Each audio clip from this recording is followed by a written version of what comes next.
শিশুর নতুন আধার কার্ড করার পর তার স্ট্যাটাস চেক করার জন্য আপনারা প্রথমে গুগলে টাইপ করবেন আধার কার্ড স্ট্যাটাস। এটা টাইপ করার পর আপনারা দেখবেন একদম প্রথমে এরকম পেজ ওপেন হয়ে যাবে। এখানে একদম প্রথমে দেখুন চেক আধার আপডেট স্ট্যাটাস রয়েছে, আপনারা এর উপর টাচ করবেন। টাচ করার পর দেখুন একদম প্রথমেই দেখুন চেক আধার আপডেট স্ট্যাটাস, আপনারা এর উপর টাচ করবেন। টাচ করলে আপনাদের সামনে কিন্তু এরকম একটা পেজ খুলে যাবে, ঠিক আছে। তো এখানে যে এনরোলমেন্ট নাম্বার এখানে আপনারা টাচ করবেন। টাচ করার পর আপনাদের আধার আপডেট করার পর যেখানে আপনারা আধার সেন্টার থেকে আধার আপডেট করেছেন বা পোস্ট অফিস থেকে আপনারা আধার করেছেন, তো সেখান থেকে যে আপনাদের 14 ডিজিটের এনরোলমেন্ট নাম্বার দিয়েছিল সেটা এখানে আপনারা টাইপ করে দেবেন। তারপর এখান থেকে আপনাদের যে ডেটে আপনারা করেছেন, ঠিক আছে, সেই ডেটটাও এখান থেকে সিলেক্ট করে দেবেন। যে ডেটে আপনারা আধার আপডেট করতে গেছিলেন বা আধার কার্ড করতে গেছিলেন বাচ্চার, সেই ডেট।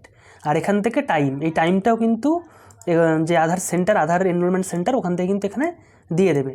তো আপনারা এই 3টি জিনিস আপনারা এন্টার করার পরে এই যে ক্যাপচা কোডটা আছে, ক্যাপচা কোডটা আপনারা এখানে এন্টার করে নিচে এখানে সাবমিট বাটনে টাচ করবেন। তো সাবমিট বাটনে টাচ করলে কিন্তু আধারের যে স্ট্যাটাস সেটা কিন্তু এখানে চলে আসবে, এই পাশেই কিন্তু দেওয়া থাকবে, ঠিক আছে। এখানে দেখুন আপনাদের প্রথম ক্ষেত্রে রিকোয়েস্ট অ্যাকসেপ্টের ঘরে যদি এই কালারটা থাকে, তো ডিপ কালারটা যে ঘরে থাকবে সেইটা আপনাদের হয়েছে, ঠিক আছে।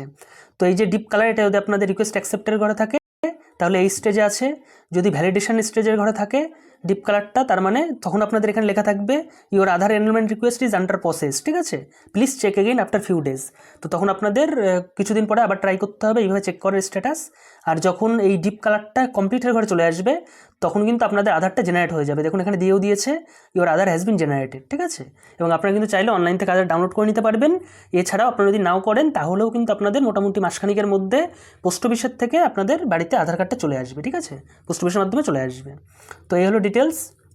আর কী করে অনলাইনে এই আধার কার্ড ডাউনলোড করবেন তার ভিডিও আমি বানিয়ে দিয়েছি, এই ভিডিওর নিচে যে লিঙ্ক ভিডিও আছে সেই ভিডিওতে পেয়ে যাবেন।